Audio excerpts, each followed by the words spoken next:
हमारे रहते आप बेरोजगार क्यों हैं? सरकारी नौकरी की सबसे अच्छी तैयारी, सबसे अच्छे अध्यापक, सबसे कम फीस, हरियाणा का नंबर 1 कोचिंग सेंटर ICS। देश भर से आए हुए जाट समाज से जुड़े हुए सभी मंच पे बैठे हुए सभी साथीगण, विश्व के सतर से भी आज बहुत सारे अलग अलग मुल्कों से आए हुए मंच पे बैठे हुए सभी आदरणीय साथियों, आज के इस अंतर्राष्ट्रीय जाट संसद में आए हुए आदरणीय बुजुर्गों, नौजवान साथियों, माताओं, बहनों, पत्रकार सहायता दोस्तों, मेरे से पूर्व जो वक्ता थे उन्होंने सारी बातें समाज कैसे आगे बढ़े, हम सबको मिलकर के कैसे समाज को आगे और लेकर के जाना है, इसके लिए हमें आपस में चाहे हमारे राजनीतिक रिश्ते ठीक ना हो, लेकिन समाज कैसे आगे बढ़े इसके लिए हमें राजनीति से ऊपर उठ करके सबको एक मंच पे इकट्ठा होकर के समाज को आगे ले जाने में अपनी जिम्मेदारी निभानी चाहिए। ये सारी बातें मेरे से पहले बहुत विस्तार से बताई गई। गवर्नर साहब ने बहुत खुल करके आपके बीच में चर्चा करी। ये किस्सा भी बहुत बढ़िया सुनाया उन्होंने कि कैसे वक्त में एक मामूली जाट ने जो भेड़ रोटी चढ़ाने का काम करता था, उसने कैसे लोगों को संरक्षित किया, कैसे मुसलमान से लड़े, कैसे अपने कौम को उन्होंने बचाने का काम किया।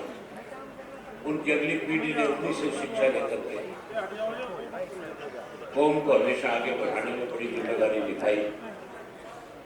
चौधरी वीरेंद्र सिंह जी ने भी सारी बातें आपके सामने रखी।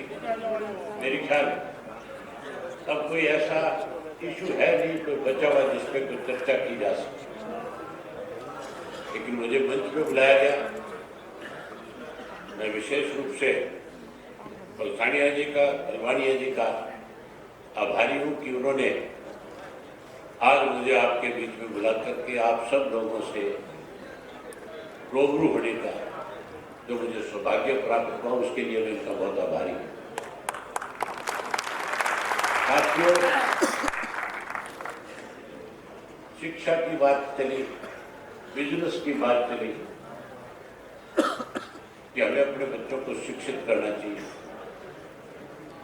हमें बिजनेस में आगे बढ़ना चाहिए। विदेश से आए हुए एक मेरे साथी ने, मेरे बहुत अच्छे मित्र हैं, बहुत लंबे समय से मेरा उनसे रिश्ता रहा है, उन्होंने भी थोड़े समय में एक बहुत बड़ी बात कही थी कि कैसे आज हम 50-50 लाख रुपया खर्च करके अमेरिका के बॉर्डर के साफ करते हुए मुल्क है उनका वीजा लेकर के कैसे अमेरिका में एंट्री हो, उसके लिए जब पैसा खर्च करते हैं वहां कई तरह से हालात में पैदा हो जाते हैं कि जो बच्चे यहाँ से जाते हैं वो अपने मुकाम तक पहुंचने से पहले परमात्मा को प्यारे हो जाते हैं।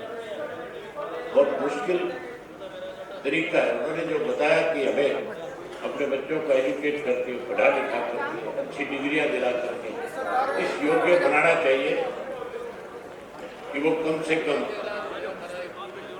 जब विदेश में जाना चाहे तो उनकी डिमांड हो वहां पे कि उनको वहां की कंपनियां सगल यहां से वीजा दे करके उन मुल्कों में जॉब दे। बात बहुत बढ़िया थी और उन्होंने ये भी कहा कि हमें इस लायक बच्चे बनाने चाहिए कि हमें यहाँ पे भी किसी किस्म की दिक्कत नहीं आना चाहिए। लेकिन सारा प्रोग्राम हो गया, लंबे टाइम क्यों खराब करना। आज की तारीख में जहाँ हमें एजुकेशन पे ध्यान देना चाहिए, वही उसके साथ साथ समाज की जो बुराइयां, कुरीतियां, जो कमियां हैं, जो खामियां हैं, उनको भी दूर करने के लिए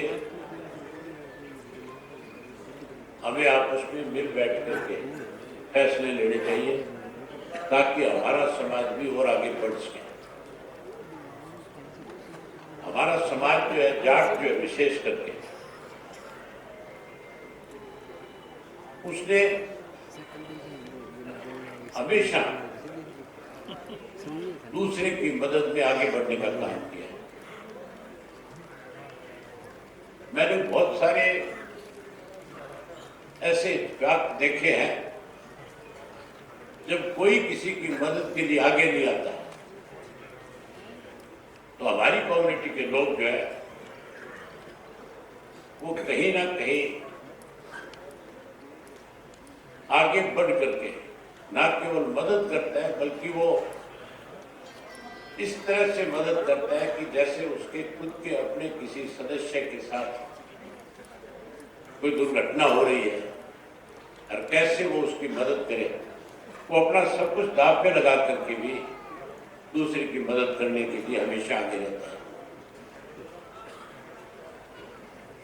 अभी बात चल रही थी चौधरी छोटू राम की।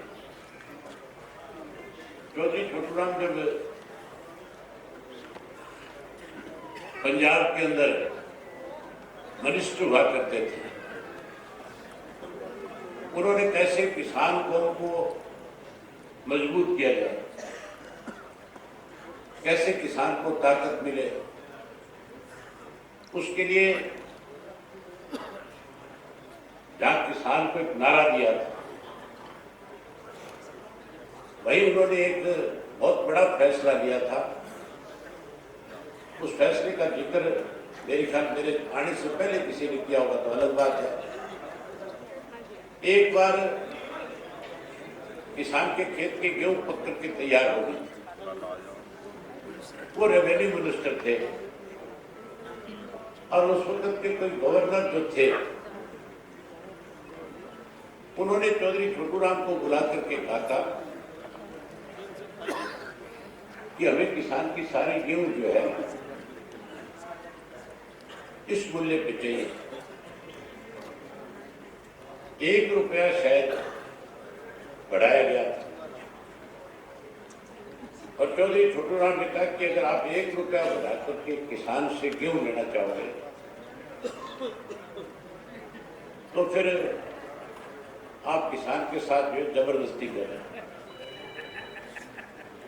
उन्होंने कहा कि इसका भाव बढ़ाओ ताकि मैं किसान को इस बात के लिए राजी कर लूं कि वो अपनी फसल आपको दे।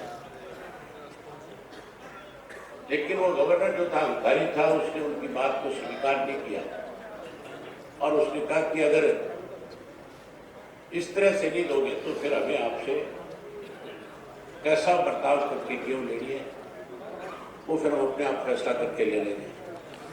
चौधरी छोटू राम ने कहा कि पहले तो मैं सोच सकता था, लेकिन अब तो अगर भाव नहीं बढ़ाओगे तो मैं किसान को इस बात के लिए तैयार कर दूंगा, वो खड़ी फसल को आग लगा करके अपनी गेहूं सारी की सारी खेत में जलाने का काम कर लेगा, लेकिन आपको नहीं देगा। और आखिर उस अंग्रेज को झुकना पड़ा, गेहूं के भाव बढ़ाने पड़े और किसान को चौधरी छोटू राम ने बड़ी ताकत देने का काम किया।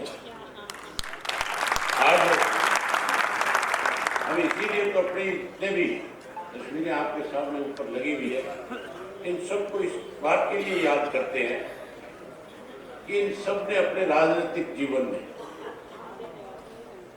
कोई ना कोई अहम फैसले जरूर लिए थे, जिसकी वजह से आज ये हमारे लिए पूजनीय है। आज हम इनको याद करके आज भी हम इनसे कुछ ना कुछ सीखते हैं। इनके ऊपर लिखी जो किताबें हैं, जो पुस्तकें हैं, जो हिस्ट्री है इनकी, उससे भी आज बहुत कुछ सीखने को मिलता है। आज सबसे बड़ी जरूरत है हमें इकट्ठा होने।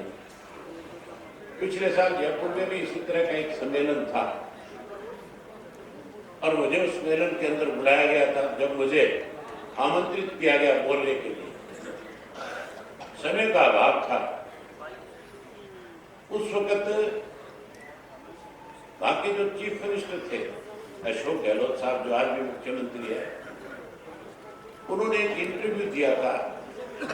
उनके यहाँ पे एक विवाद चल रहा था, उनकी सरकार में बैठे लोग उनका विरोध कर रहे थे और इस किस्म की चर्चा थी कि किसी भी दिन इनकी सरकार जा सकती है। लेकिन उन्होंने अपनी सरकार को अपनी मैनेजमेंट के माध्यम से बचाने का काम किया। जब उनकी सरकार बच गई तो प्रेस के लोग जब उनके पास गए, उनसे एक इंटरव्यू लिया तो उनसे पूछा कि आपने ऐसा कौन सा करिश्मा है, कौन सा जादू है आप में, जो आपने सरकार को बचाने का काम किया। बड़ी हैरानी की बात थी। उन्होंने अपने इंटरव्यू में कहा था कि मैं सैनी समाज का इकलौता व्यक्ति हूं, माड़ी समाज का इकलौता एमएलए हूं और मैं तीसरी बार मुख्यमंत्री। जब मैं मुख्यमंत्री बन सकता हूं तो फिर सरकार चलाना और सरकार को मैनेज करना मेरे लिए मुश्किल काम नहीं है। और वहां पे बहुत सारे जो है जाट समाज के मेंबर पार्लियामेंट, विधायक और जाट समाज के प्रमुख लोग जो थे वो आए हुए थे, मंच पे बैठे थे। मैंने उनसे कहा था कि आपके लिए बहुत बड़ा चैलेंज है। आपकी आबादी 27% से ज्यादा राजस्थान में है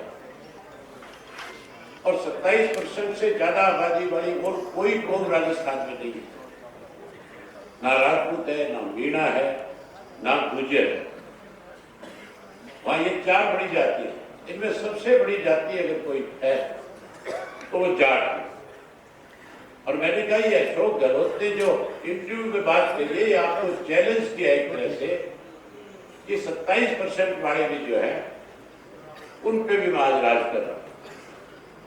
मैंने कहा आप इकट्ठा हो, राजनीति से ऊपर उठ करके कैसे जाट कौम इस प्रदेश में सत्ता में आए, इसके लिए आप अपने मतभेद भुलाओ और इकट्ठे होकर के इस लड़ाई को लड़ो, ताकि आने वाले समय में कोई दूसरा व्यक्ति इस किस्म के छिटा कसी आपकी कौम पे ना कर सके और आप अपनी ताकत के साथ इस प्रदेश पे अपना मुख्यमंत्री बना करके साबित करो कि हम एक हैं, हम ताकतवर हैं, हम वो लोग हैं जो केवल अपनी अपनी कौम के साथ नहीं बल्कि गांव के अंदर जो 36 बिरादरी के लोग रहते हैं, हमारे यहाँ तो सबसे बड़ा भाईचारा कोई अगर मजबूत करने का काम करता है तो वो जाट कौम के लोग करते हैं। आप इसी गांव का उदाहरण ले लो। अगर किसी गांव के अंदर, जाट के गांव के अंदर किसी गरीब के घर में कोई अनहोनी हो जाती है, सबसे पहले जाट जाति के लोग उसके दरवाजे पे जाकर के खड़े होते हैं और उससे जाकर के कहते हैं कि जो हो गया उसको तो हम वापिस नहीं करवा सकते, लेकिन हम तेरे साथ हैं, आगे तेरे को किसी किस्म की परेशानी ना आए, इसके लिए तुझे चिंता करने की जरूरत नहीं है। हम तेरे साथ खड़े होकर के तेरी मदद करने में जो हमारी जिम्मेवारी होगी उसको निभाने का काम करें।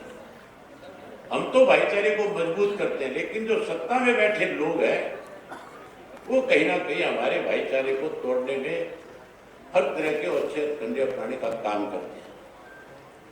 चौधरी वीरेंद्र सिंह बैठे हरियाणा के अंदर जाट आरक्षण को लेकर के बहुत लंबे समय से इस बात की मांग की जा रही थी कि जैसे राजस्थान के अंदर बैकवर्ड क्लास के अंदर जाट को प्रतिनिधित्व दिया गया है, जाट को आरक्षण दिया गया, उसी तरह हरियाणा में भी 10% जाट को आरक्षण दिया गया। जाट को नहीं, उसके साथ 4 और कौम भी जोड़ी गई, जिसमें बिश्नोई था, जिसमें रोड था, जिसमें आपके जाट था, त्यागी था। इन सब के लिए मांग करी।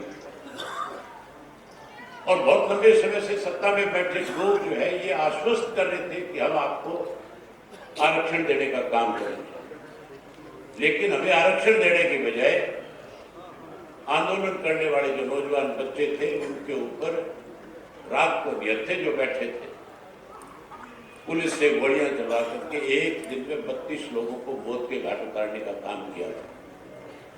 32 बच्चे हमारे मरवाए गए और 32 बच्चे मरवाने के बाद जब जाट समाज के लोगों ने इतनी बड़ी दुर्घटना होने के बाद भी संयम के साथ काम लेकर के नए सिरे से धरना दिया दसिया में जाकर के, नए सिरे से उसकी मांग उठाई, तो मैं और चौधरी वीरेंद्र सिंह एक मंच पे इकट्ठा था। आज हमारे सामने देवव्रत जी अभी एक बात कह करके गए थे कि चौधरी छोटू राम ने 2 नहीं 3 बातें कही। एक तो चौधरी छोटू राम ने कहा था कि ये बड़े किसान तू बोलना सीख ले, और दूसरा उन्होंने कहा था कि अपने दुश्मन को पहचान ले। तीसरा उन्होंने ये भी जोड़ दिया साथ में कि अब जाट कम्युनिटी को जो है विरोध करने की बजाय सरकार में कैसे हिस्सा हो उसके लिए सरकार के साथ जुड़ना सीख लो। उनका इशारा सीधा सीधा था कि मौजूदा जो सरकार है देश में या प्रदेश में, हमें उसके साथ चलना चाहिए। देवव्रत जी गुजरात में रहने लगे, हरियाणा में होते तो उनको पता होता कि हमारे साथ क्या हो रहा है, तो चले गए। मेरी बड़ी इच्छा थी कि वो बैठे होते, मैं उनके साथ में सारी बातें करता। हैरानी की बात है, हमारे ऊपर लाठियां बरसाई जाती है, हमारे ऊपर गोलियां चलाई जाती है। हमें चाहे कोई भी आंदोलन हो, अगर हम उस आंदोलन का हिस्सा होते हैं, यहाँ पे जब किसान आंदोलन चल रहा था, उस किसान आंदोलन के अंदर भी हमारी सरकार में हमारे मुख्यमंत्री ने यहां तक भी कहा था कि किसान आंदोलन नहीं है, ये जाट आंदोलन है। हमें तो उसमें भी अलग थलग करने की कोशिश करी, हमें अलग थलग करने की कोशिश की जाती है और हमें ये सिखाने की भी कोशिश की जा रही है कि हमें इस सरकार के साथ चलना चाहिए। हमें तो ये सीखना चाहिए अब कि हमारी अपनी सरकार कैसे बने। हम 30% है, हम किसी के पीछे नहीं लगना चाहते कि हमारे पीछे लगे सब जाकर के आप ये मान के चलो हम 30% वाले किसी 5% 10% वाले के पीछे लग करके क्या अपनी ताकत को कमजोर करना चाहते हैं? कमजोर करना चाहते हो क्या आप लोग? हाँ, तो हमें तो कैसे हमारा राज बढ़े, कैसे हम सत्ता में आए, कैसे हम अपनी सरकार चलाएं। हमारे से पंजाब के लोग बहुत समझदार। पंजाब के लोगों ने कभी भी ऐसा फैसला नहीं होने दिया कि वहां जट सिंह के स्वयं को दूसरा चीफ मिनिस्टर बन जाए। मैं आपको एक किस्सा बताता हूं। इससे पिछला जो चुनाव था पंजाब के अंदर, उस वक्त भी इस किस्म के हालात थे, इस किस्म की चर्चा थी कि आप पार्टी सत्ता में आएगी। और उस वक्त पे केजरीवाल ने किसी का चीफ मिनिस्टर का नाम तय नहीं किया। उसकी नीयत ये थी कि दाव लगे कहीं ना कहीं तू पंजाब का चीफ मिनिस्टर बने। पंजाब के जो जट सिख मतदाता था उसको ये बात समझ में आ गई थी कि अगर गलती से भी आप पार्टी को सत्ता में ले आए तो फिर केजरीवाल चीफ मिनिस्टर बन जाएगा, फिर तुम्हारे हाथ से सत्ता चली जाएगी। इसलिए उन्होंने बादल साहब को वोट देने की बजाय कांग्रेस को वोट देकर के अमरिंदर सिंह को चीफ मिनिस्टर बना दिया था। नहीं बना दिया। अब की बार जो है भगवंत मान का जब नाम आ गया था तो फिर वहां के जो मतदाता थे वो कांग्रेस से भी परेशान हो चुके थे और वो अकाली दल को भी सत्ता में नहीं लेकर आने देना चाहते थे। बावजूद उसके उन्होंने, क्योंकि भगवंत मान का नाम आ गया था, एक जट सिंह का नाम आ गया था, इसलिए उन्होंने आप पार्टी को सत्ता में लाने का काम किया। सत्ता में कैसे आओ, इसके लिए हम सबको सोचना चाहिए। हम सबको उसको कौन आपकी ताकत बन सकता है, कौन आपको आगे बढ़ा सकता है, कौन आगे लेकर के जा सकता है। हम चौधरी छोटू राम को क्यों याद करते हैं? इसीलिए करते हैं ना कि चौधरी छोटू राम जब सत्ता में थे तो उन्होंने आपकी कम्युनिटी के लिए बहुत अच्छे काम किए थे, बहुत अच्छे फैसले लिए, इसीलिए याद करते हो ना। चौधरी चरण सिंह को हम क्यों याद करते हैं? उन्होंने किसानों की बहुत बड़ी लड़ाई लड़ी, बहुत बड़ी पैरवी करी, प्रधानमंत्री के पद पर रह करके अच्छे फैसले लिए, यूपी के चीफ मिनिस्टर के तौर पर उन्होंने बहुत अच्छे काम किए। चौधरी देवीलाल को भी आज हम इसीलिए याद करते हैं कि जब वो सत्ता में थे तो उन्होंने 10,000 रुपए तक के कर्जे पूरे देश के किसान के माफ करवाने में बड़ी भूमिका निभाने का काम किया। उन्होंने पेंशन जैसी योजनाएं लागू करी थी जिससे आज पूरे देश के लोगों को लाभ मिल रहा है। हर बुजुर्ग को एक सम्मान पेंशन देने का काम किया था, इसलिए आज हम उनको याद कर रहे हैं। जितने भी हमारे किसान लीडरशिप कर रही है उसको इसीलिए याद करते हैं कि उन्होंने हमारे लिए अच्छे काम किए। मैं आप लोगों का ज्यादा समय न लेकर के सिर्फ एक ही बात आपसे आखिर में कहना चाहूंगा कि हमें अपने समाज को आगे ले जाने के लिए सबको मिलजुल करके राजनीति से ऊपर उठ करके समाज के हित में जो फैसले है वो हर हालत में लेने चाहिए। और उसके लिए कोई भी व्यक्ति अगर पहल करे और मेरे जुम्मे कभी भी आने वाले वक्त में कोई इस तरह की जिम्मेवारी लगाए कि समाज के लिए हम ये फैसला लेने जा रहे हैं और आपको इसके लिए कुछ स्टेप डाउन करना पड़ेगा, तो मैं बिना किसी झिझक के अपना स्टेप डाउन करके भी समाज को कैसे ताकत मिले, समाज के क्या होता है उसके लिए मैं उनके साथ खड़ा हो जाऊंगा। मैं एक बार फिर जो है आप सब लोगों का आभार व्यक्त करता हूं कि आप लोगों ने बड़ी संख्या में आकर के आज जो है ये मैसेज दिया है कि अब जाट समाज जो है वो आने वाले समय में बहुत सी चीजों को आज समझ चुका है और आने वाले समय में हम फिर इकट्ठा होकर के कोई अच्छा फैसला ले जिससे हमारा समाज बढ़े, हमें राजनीतिक ताकत मिले, हमारी राजनीतिक पहचान बढ़े, हमारी व्यापारिक पहचान बढ़े, हमारी सोशल पहचान बढ़े और लोगों के मन में हमारी कौम के प्रति एक विश्वास बढ़े। और उसके लिए हम कोई छोटे मोटे विवाद मतभेदों को भूल करके हमें मजबूती के साथ इकट्ठा हो, ये मैं कामना करता हूँ। और एक बार सानिया जी का और कलवानिया जी का आभार व्यक्त करता हूँ कि उन्होंने आज मुझे आपके बीच में बुला करके आपसे रूबरू होने का जो मौका दिया उसके लिए मैं उनका बहुत आभारी हूँ, बधाई देता हूँ।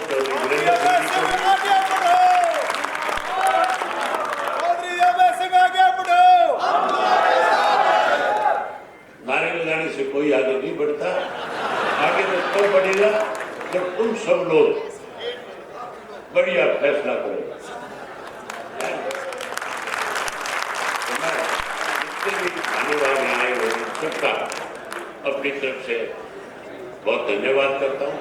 विशेष रूप से जो विदेशों से आए मैं उनका भी आभार व्यक्त करता हूँ कि आपने समय निकाल करके अपने समाज को कैसे आगे बढ़ाया जाए, समाज को एक नई दिशा देने का काम किया, इसके लिए आपसे बधाई है।